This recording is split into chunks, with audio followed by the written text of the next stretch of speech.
বারাণসী থেকে প্রায় 1 ঘন্টার জার্নি অতিক্রম করে পৌঁছেছি হচ্ছে সারনাথ। এই হচ্ছে আজকে সকালের আমার ব্রেকফাস্ট। দেখুন 4 পিস কচুরি, তরকারি আর একটু ওনারা পনির ওপর দিয়ে ছড়িয়ে দিল। এই এত কিছুর দাম 40 টাকা। आप कह सकते हैं वो दंडाधिकारी है। दंडाधिकारी बोले तो कि काशी में किसको प्रवेश मिलेगा, किसको नहीं मिलेगा।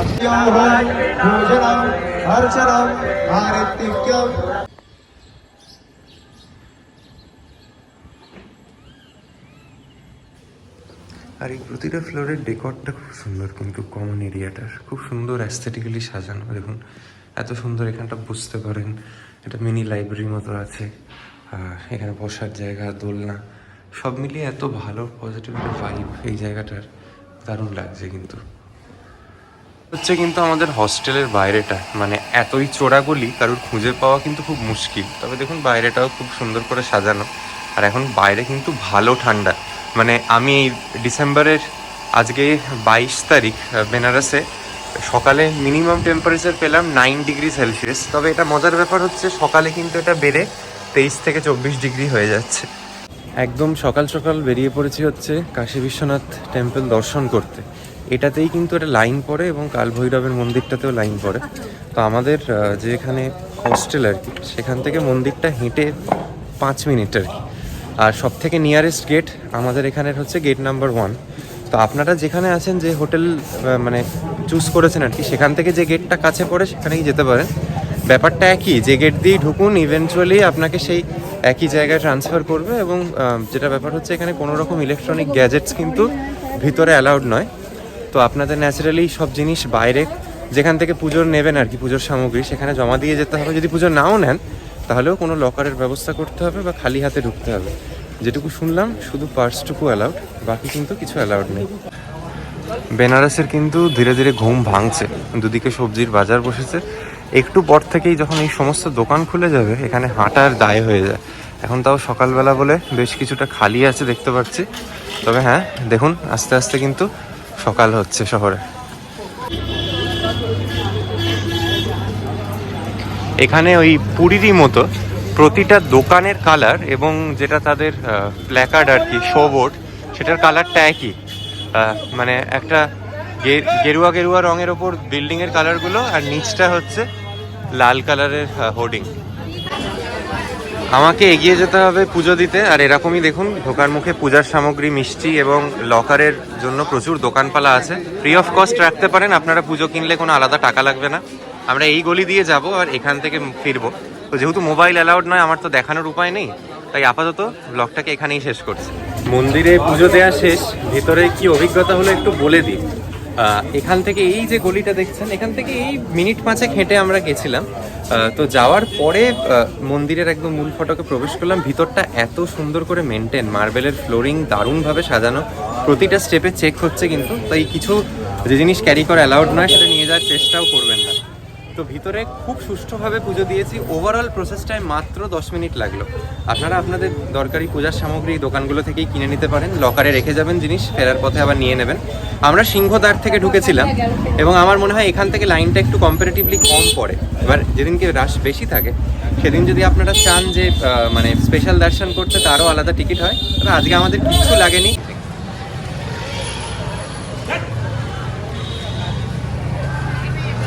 বেনারসে সকালে এখানের বিখ্যাত সেই ব্রেকফাস্ট হচ্ছে এই কচুরি, সবজি অ্যান্ড জলেবি।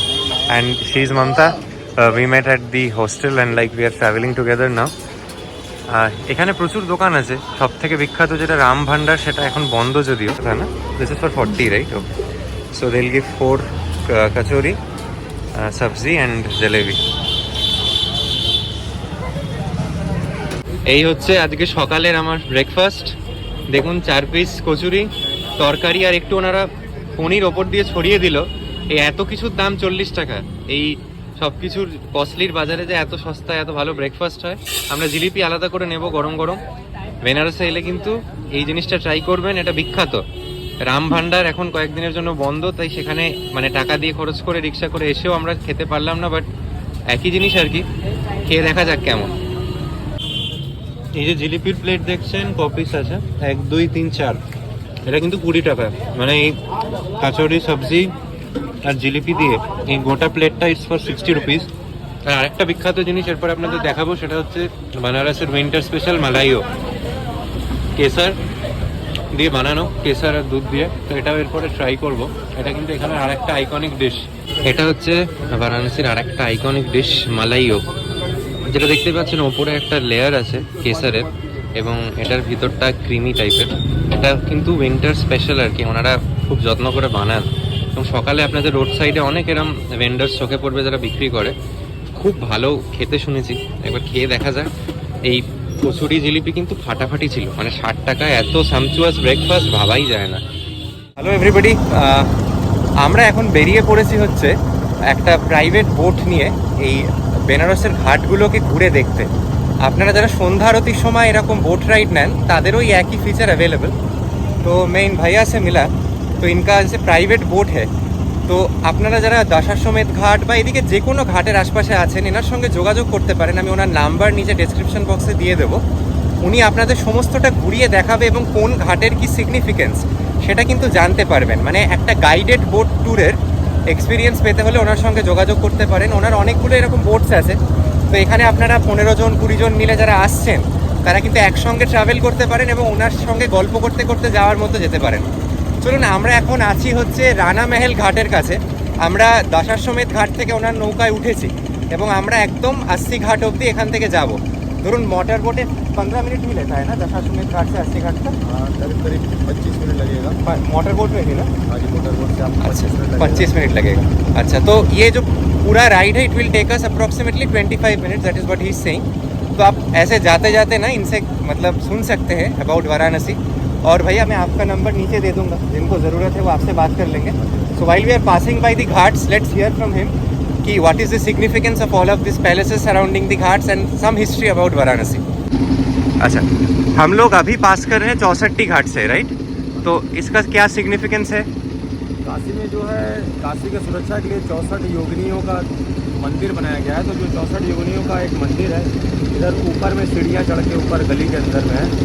ऐसा मान्यता है कि काशी में टोटल 8 भैरव हैं, 56 विनायक है, 64 योगिनी, ये सभी मिलकर के पूरे काशी क्षेत्र को प्रोटेक्ट करते हैं। जो यहाँ अच्छा। पे काल भैरव बाबा है, काल भैरव का कार्य है कि वो एक प्रकार से आप कह सकते हैं क्षेत्रपाल है, उनके पास पावर है दंड देने का। अच्छा, तो कोई भी MP MLA IAS IPS PCS अगर वाराणसी में अपॉइंट होगा तो सबसे पहले वो काल भैरव जा करके वहाँ पे दीपक प्रज्वलित करेगा और उनसे चार्ज अपने हाथ में लेगा कि मैं इस शहर में, आपके शहर में आया हूँ और यहाँ पे चार्ज ग्रहण कर रहा हूँ, तो आप अपना सहयोग हमें प्रदान कीजिए। अच्छा, आपसे एक और चीज़ पूछना था। जैसे हम लोग क्योंकि काशी विश्वनाथ जी के बारे में बात कर रहे हैं कि वो यहाँ का मतलब हेड है, उनके परमिशन के बिना एक पत्ता भी नहीं नड़ेगा यहाँ पे। तो हम लोग को ये भी सुनने को आता है कि मतलब काल भैरव जी जो है, मतलब बोलते हैं उनके दर्शन के बिना वाराणसी का दर्शन अधूरा रहता है। तो उनका भी कुछ इतिहास अगर आप बता पाए। देखिए, जब भगवान शिव का ब्रह्मा जी के द्वारा अपमान किया जा रहा था तो ऐसा मान्यता है कि शिव महापुराण के अनुसार ऐसा मान्यता है कि भगवान शिव के क्रोध से एक जो जन्म हुआ वो काल भैरव के रूप में जन्म लिया। काल भैरव शिव का एंगर फॉर्म आप कह सकते हैं। अच्छा, उनके माध्यम से भगवान भगवान ब्रह्मा का 5वां सिर काल भैरव ने काट दिया। उसके बाद जो है वो उनका सर काटने के बाद वो जो उनका सर था उसी अस्त्र में उनके लगा हुआ था। तो उससे मुक्ति के लिए ब्रह्म हत्या दोष से मुक्ति के लिए काल भैरव बाबा को भगवान शिव ने कहा कि आप काशी में जाइए, वहाँ पे एक पिशाच मोचन करके तीर्थ है, उसको कपाल मोचन भी कहा जाता है, कपाल मोचन तीर्थ है, वहाँ आप जाइए, वहाँ जा करके स्नान करेंगे, स्नान करने से आपको जो है ब्रह्म हत्या के दोष से मुक्ति मिल जाएगी। अच्छा, तत्पश्चात जब काल भैरव बाबा का काशी में आगमन हुआ तो उन्होंने ऐसा ही किया, तो उससे मुक्ति मिली और उन्होंने भगवान शिव के आशीर्वाद से काशी में उनको आप कह सकते हैं वो दंडाधिकारी है। दंडाधिकारी बोले तो कि काशी में किसको प्रवेश मिलेगा, किसको नहीं मिलेगा, कौन दुख का भागी बनेगा, कौन दुख का भागी नहीं बनेगा, सभी निर्णय जो है काल भैरव बाबा के माध्यम से किया जाता है। अच्छा, वो सिग्निफिकेंस है। और मैं एक चीज़ सुन रहा था, मतलब पिछले दिन मैं जब नाव में था आरती के टाइम पे, तो वहाँ पे भी जो थे वो बता रहे थे कि ये सारे जो घाट, जैसे मान के चलिए राजा घाट हो गया, जितने भी घाट हम लोग क्रॉस कर रहे हैं, ये इवेंचुअली एक टाइम पे पैलेसेस ही थे ना, मतलब कोई राजा ने बनाया होगा। तो मतलब जैसे आप बता सकते हैं जैसे राजा घाट हो या दूसरे घाट्स के बारे में। कि काशी के जितने भी घाट है आपको टोटल काशी वो क्षेत्र है जो इसके नॉर्दर्न पॉइंट में आपका वरुणा नदी फ्लो करती है और साउदर्न पॉइंट में आपका अस्सी है। अच्छा। वरुणा 80 इक्वल टू उसका नाम वाराणसी पड़ा है। तो वाराणसी में टोटल 84 घाट है जो 84 लाख योनियों से डिराइव है। अच्छा। तो इसमें से 5 घाट प्रमुख है। पहला तो आपका हो गया अस्सी घाट जहाँ से अस्सी नदी का उद्गम हुआ। अच्छा। वर्तमान समय में अस्सी नदी एग्जिस्ट नहीं करती, वो नाले के रूप में परिणत हो गई है। अच्छा। उसके बाद है आपका दूसरा मेन घाट जो है वो राजा हरिश्चंद्र घाट। ऐसा मानता है कि इक्ष्वाकुओं के महान राजाओं में से एक राजा हरिश्चंद्र जी वहाँ पे एज ए फ्यूनरल मैन एक दाह संस्कार के कर्मचारी के रूप में वहाँ पे काम किया है, इसलिए वो राजा हरिश्चंद्र घाट के नाम से जाना जाता है। तीसरा घाट आपका हो जाएगा काशी का मेन घाट दशाश्वमेध घाट। अच्छा। जहाँ पे मान्यता है कि प्रजापति ब्रह्मा जी के सानिध्य में उनके पौरोहित्य में 10 टाइम अश्वमेध यज्ञ किया गया, इसीलिए उस क्षेत्र का नाम 10 अश्वमेध दशाश्वमेध पड़ा है। उसके बाद आपका हो जाएगा मणिकर्णिका। मणिकर्णिका काशी का हृदय है और काशी का सबसे प्राचीन और काशी का पहला पक्का घाट है। मणिकर्णिका के बारे में कहा जाता है कि मरणम मंगलम मित्र सफलम मित्र जीवनम। मणिकर्णिका वो क्षेत्र है जहाँ पे भगवान शिव के द्वारा श्री राम नाम का तारक मंत्र देकर के जीवात्मा को मोक्ष का सद्गति प्रदान किया जाता है। इससे मोस्टली लोग मणिकर्णिका को ही प्रेफर करते हैं। हाँ, मतलब मैं देख रहा था वहाँ चीता जलने का एक प्रथा है ना कि कभी बंद नहीं होता करके मणिकर्णिका में। हाँ जी, वहाँ पे 24/7 आपका डेड बॉडी क्रिमेशन होता रहता है। अच्छा। वो भगवान शिव के द्वारा वहाँ पे तारक मंत्र देकर के जीवात्मा को सद्गति प्रदान किया जाता है, मोक्ष प्रदान किया जाता है। वहाँ स्वर्गवासी होते हैं बोलते हैं ना। वहाँ पे आपका देहावसान होगा तो आपको स्वर्ग की प्राप्ति होगी, ऐसा मान्यता है। क्योंकि वहाँ पे बाबा विश्वेश्वर यानी बाबा विश्वनाथ का जब रात में शयन आरती हो जाता है 10:30 तो 11 o'clock तक मंदिर बंद हो जाता है। तो ऐसा मान्यता है कि रात को 11 बजे काशी विश्वनाथ स्वामी उधर में आ करके अच्छा श्री तारकेश्वर ज्योतिर्लिंग के नाम से जाने जाते हैं। वहाँ पे मंदिर है। तारकेश्वर बोले तो तारने वाला बोले तो जीवात्मा को जीवन मृत्यु के चक्र से मुक्त करने वाला। तो काशी विश्वेश्वर मणिकर्णिका क्षेत्र में आकर के तारकेश्वर के नाम से जाने जाते हैं और वहाँ पे श्री राम नाम का तारक मंत्र देकर के मोक्ष का सद्गति प्रदान करते हैं। अच्छा। और 5वां घाट जो प्रमुख घाट है वो आपका हो गया पंचगंगा घाट। पंचगंगा घाट बोले तो वहाँ पे ऐसा मान्यता है कि 5 नदियों का संगम है। अच्छा। गंगा यमुना सरस्वती किरणा और दूध पापा। गंगा यमुना सरस्वती प्रत्यक्ष रूप से मिलती हैं क्योंकि वाराणसी में काशी में प्रयागराज से होते हुए गंगा आती है, तो गंगा यमुना सरस्वती का ये भाव हो गया। अच्छा। और वहाँ पे अंदरूनी रूप से किरणा और दूध पापा 5 नदियों का मिश्रण होता है, मिलन होता है, इसीलिए वो क्षेत्र जो है पंचगंगा घाट के नाम से जाना जाता है। এই হোস্টেলকে এবার বিদায় জানানোর পালা। আজকে এখানে রুম পেলাম না এক্সটেন্ড করার মতো, তাই আমি চলে যাচ্ছি আমার পরের হোস্টেল আশি ঘাটের কাছে লিভ ফ্রি হোস্টেল। সেখানে কীরকম কী অভিজ্ঞতা হয়, সেখানে কীরকম রুমস আপনাদের দেখাবো। এখানে 6 বেডের ডর্ম পেয়েছি, আমার খরচ পড়েছে 760 টাকা। আমাদের এই হোস্টেলগুলো যেহেতু অনেকটা মেন রোড থেকে ভিতরে, এরকম কিন্তু পিক আপ এবং ড্রপ সার্ভিস আছে। ওনারা অবশ্যই কিছু টাকা নেবেন, বাট আপনাদের নিজস্ব কিন্তু এভাবে লাগেজ বইতে হবে না। মানে এই রাস্তা দিয়ে লাগেজ নিয়ে যাওয়া সত্যিই চাপের ব্যাপার। থ্যাঙ্কস টু দিস গাই, উনি আমারটাও বয়ে দিচ্ছেন। এটা কিন্তু একটা ফ্যাক্ট। আপনারা সবসময় এখানের কোনো হোটেল বা হোস্টেলে এলে বলবেন যে পিক আপ ফেসিলিটি আছে কিনা, মেন চৌরাহা থেকে কিন্তু ওনারা নিয়ে আসবেন। শেষমেশ পৌঁছলাম আমার এই নতুন হোস্টেলে। এই হোস্টেলটির নাম লিভ ফ্রি হোস্টেল। খুব বড় সড়ো সুন্দরভাবে সাজানো। পৌঁছে গেছি আমার নতুন হোস্টেল লিভ ফ্রি হোস্টেল। এখনও চেকিং হয়নি, এখানে সমস্ত হোস্টেলেরই চেকিং টাইম একটাই। এটা ঢোকার মুখে এখানে একটা সুন্দর বসার জায়গা, আর এখানটাতে ক্যাফেটেরিয়া জাতীয় আছেন, খাবার অর্ডার দিতে পারেন। ভিতরে চেক ইন এরিয়া, উপরে থাকার ঘরগুলো। আর এটার যেটা সুবিধা হচ্ছে, এটা একদম রোড সাইডে, মেন রোডের ধারে। আগেরটা যেরকম একটা খুঁজে পাওয়াই মুশকিল ছিল, এটা কিন্তু একদম বাইরে থেকেই লিভ ফ্রিটা দেখা যাচ্ছে। এখান থেকে 80 ঘাট পায়ে হেঁটে 2 মিনিট, আর এখান থেকে স্টেশন ধরুন অ্যাপ্রক্সিমেটলি 6.5 কিলোমিটার। পাশে দেখুন প্রচুর দোকানপালা, মানে জমজমাট জায়গা আর কি। ঘর কিরাম জানি না, কারণ এখানে আমার 6 বেডের ডর্ম এমনিও পড়েছে। তো লেটস সি। ক্রিসমাসের সময় ছিল বলে কিন্তু এই ডর্মগুলোর ভাড়া এই 600-700 করে পড়ছিল। তবে আপনারা যারা একটু অফ সিজনে আসবেন, এই একটা বেডের খরচ কিন্তু কখনো কখনো 300 থেকে 350 টাকাও হয়। প্রতিটি বেডের সঙ্গে কিন্তু এরকম দেয়ালে অ্যাটাচ লকার এবং এই ঘরটার জন্য একটা ওয়াশরুম আছে। এবং এই ওয়াশরুমটা চলুন কিরাম আপনাদের একবার দেখিয়ে নিই। এই ওয়াশরুমটাও কিন্তু বেশ বড় সড়ো এবং পরিষ্কার। Western toilet, shower area, geyser সব কিছুই কিন্তু আছে। আশি ঘাটের কাছে অবস্থিত এই হোস্টেলটা কিন্তু আমার আগের হোস্টেলটার থেকে ওভারঅল সব দিকেই বেটার লেগেছিল। দুপুরে খাওয়া দাওয়া সেরে রওনা হয়েছিলাম সারনাথের উদ্দেশ্যে। বারাণসী থেকে প্রায় 1 ঘন্টার জার্নি অতিক্রম করে পৌঁছেছি হচ্ছে সারনাথ। এবার এই সারনাথে বুদ্ধার লাইফের একটা অনেকটা অংশ এখানে জড়িয়ে আছে।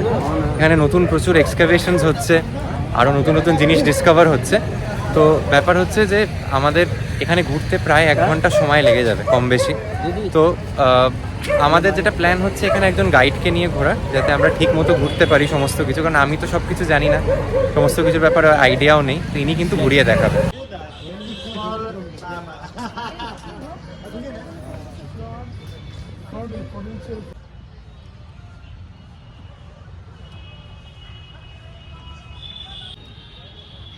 मेरा नाम राजेश पटेल है। हाँ हाँ आपने जिस प्लेस का है, इस प्लेस का नाम है सारनाथ, और इसका नाम सारनाथ इसलिए पड़ा है क्योंकि यहाँ पे आगे में भगवान शिव का एक बहुत प्राचीन मंदिर है।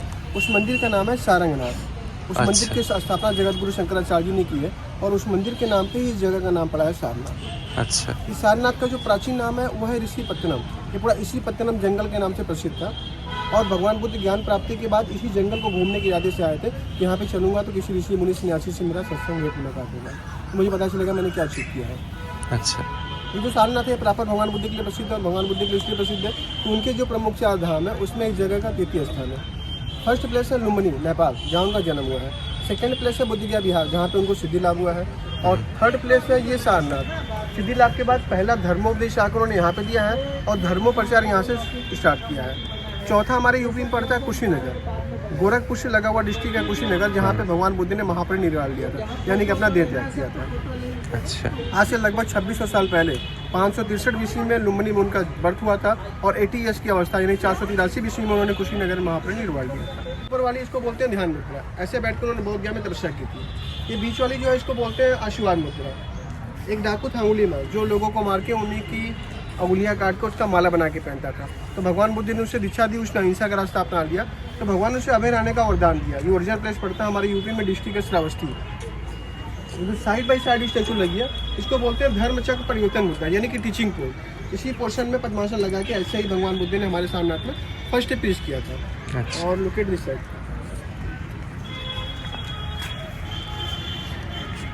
ये सामने देखें आप, जो रेलवे का काम चल रहा है, स्तूपा। ये हमारे यहाँ का बुद्ध स्तूपा है। अच्छा हमारे यहाँ भगवान बुद्ध ने 3 महीने वर्षा काल में यहाँ पे टाइम बिताया था, अच्छा। और उसी जगह बैठकर उन्होंने फर्स्ट पीस किया था। अच्छा, तो वो जाना अलाउड नहीं है अभी? बता रहा हूँ उसके बारे में। हाँ हाँ अच्छा उस जगह को हमारा अशोका बहुत पवित्र मानता था, वो नहीं चाहता था कोई इसका अपमान करे, उसमें पाँव रखे। तो उसने क्या किया कि उसके अंदर भगवान बुद्ध उनके 5 शीशों की मूर्तियाँ बनवाई, उसको पूरा सॉलिड पैक करवा दिया। उसका अच्छा। नाम हो गया धम्मिका स्तूप, मतलब धर्म स्थापना की जगह। आज से 2300 साल पहले 3rd सेंचुरी बीसी का वो बना हुआ है अशोका के द्वारा। अच्छा वो पूरा मट्टियों से ढका हुआ था। 109 फुट है उसकी हाइट, और 93 फुट उसके वाई मीटर है। वो पूरा मट्टियों से ढका हुआ था।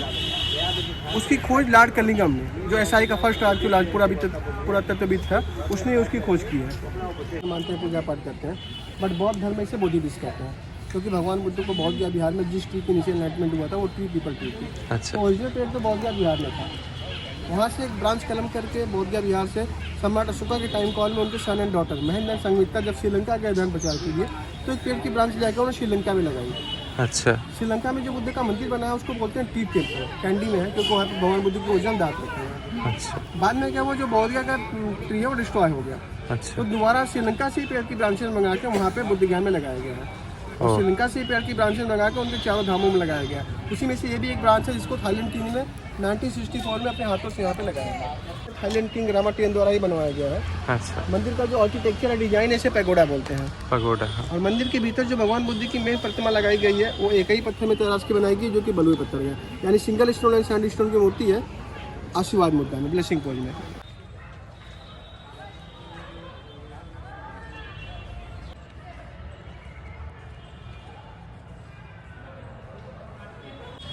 ये जो मूर्ति देख रहे हैं आप लोग, तो भगवान बुद्ध की मूर्ति ब्लैक स्टोन में लगाई गई है। और ब्लैक स्टोन में इसलिए लगाई गई है कि भगवान बुद्ध ने बौद्ध गया बिहार में निरंजना नदी के किनारे पीपल ट्री के नीचे बैठ के भूमि माता को टच करते हुए कई सालों तक मेडिटेशन किया था। इनका जो पूरा शरीर है बिना खाए पिए बिल्कुल हड्डियों का ढांचा हो गया था और सभी वेदर गर्मी जाड़ा बरसात झेलते हुए पूरी जो बॉडी है बिल्कुल काली हो गई थी। अच्छा, तो उनके मेडिटेशन टाइम को रिप्रेजेंट करने के लिए मूर्ति काले पत्थर लगाई गई है। तो जो हाथों का पोस्टर है इसको बोलते हैं भूमि स्पर्श मुद्रा। इसी पोस्टर में भगवान बुद्ध को ज्ञान की प्राप्ति हुई थी। इतने टाइम में खा लेना और यही खाना इस डे पे बहुत सारी सबसे दुनिया के सबसे हार्ड गर्म होता है कठिन सारनाथ में मनवाया था और हमारी गवर्नमेंट ने इसको 1950 में यहाँ से नेशनल एम्बलम के तौर पर अडॉप्ट किया गया। अच्छा।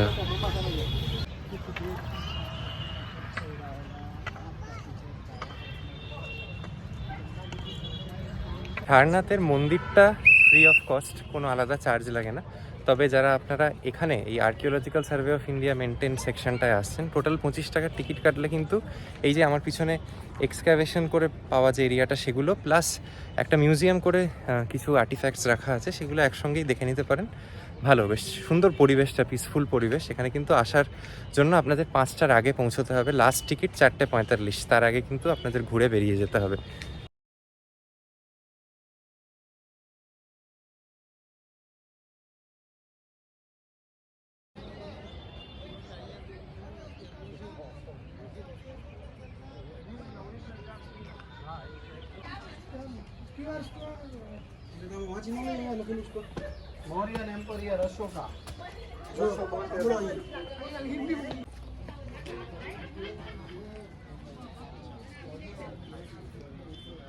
আজকে সারাদিনটাই কিন্তু খুব ইভেন্টফুল ছিল অ্যাকচুয়ালি।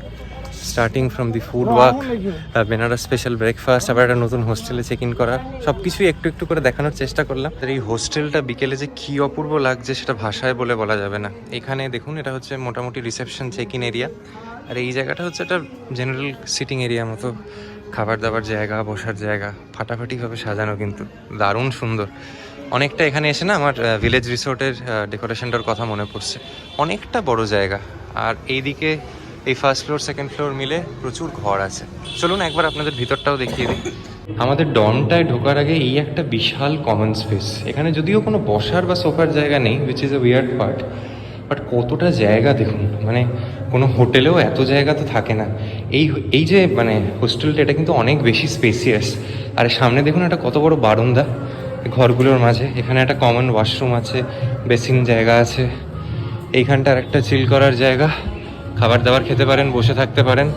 আমার হোস্টেলের কাছে যেহেতু আস্সি ঘাট ছিল, বারাণসীতে আমার দ্বিতীয় দিনের সন্ধ্যাটা আমি সেখানেই সন্ধ্যা আরতি দেখে কাটালাম। আপনারা যারা দশাশ্বমেধ ঘাটের আরতি দেখতে পছন্দ করেন, সেখানে জেনেই থাকবেন যে প্রচুর ভিড় হয়। আইদার আপনি অনেক আগে পৌঁছে সিঁড়িতে জায়গা পেতে পারেন, বা আপনাকে কিন্তু নৌকায় বসেই আরতিটা দেখতে হয়। কম্প্যারেটিভলি আস্সি ঘাটে কিন্তু ভিড়টা কম।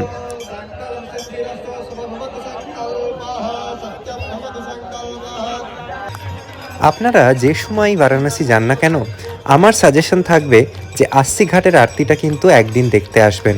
ভীষণ সুন্দর, ভীষণ একটা ভাইব্রেন্ট পরিবেশ সৃষ্টি হয় আরতির সময়। নানা মানুষের কিন্তু মন থেকে বেরোনো এই যে প্রেয়ার, তা সমষ্টিত হয়ে কিন্তু একটা দারুণ পজিটিভ ভাইবস আপনারা ফিল করতে পারবেন। সঙ্গে ভালো ক্যামেরা রাখবেন এবং হাতের মোবাইলটা যদি সঙ্গে থাকে, ছবি তুলে কিন্তু শেষ করতে পারবেন না। দারুণ এক সন্ধ্যা কাটিয়েছিলাম এবং আমার এই শেষ সন্ধ্যার পরেই কিন্তু আমি রওনা দিয়েছিলাম বারাণসী থেকে লখনউয়ের দিকে, যা নিয়েই কিন্তু থাকবে আমার আগামী দিনের কন্টেন্ট। এই নর্থ ইন্ডিয়া ট্রিপটায় আমি কিন্তু একদমই আমার চেনা ছকের বাইরে ঘোরার চেষ্টা করেছি, তাই হয়তো আপনারা অনেকে কানেক্ট করতে পারেননি। না দেখানোর মতো কোনো ভালো রিসোর্ট ছিল, না সঙ্গে তৃষা বা বাড়ির অন্য লোক ছিল।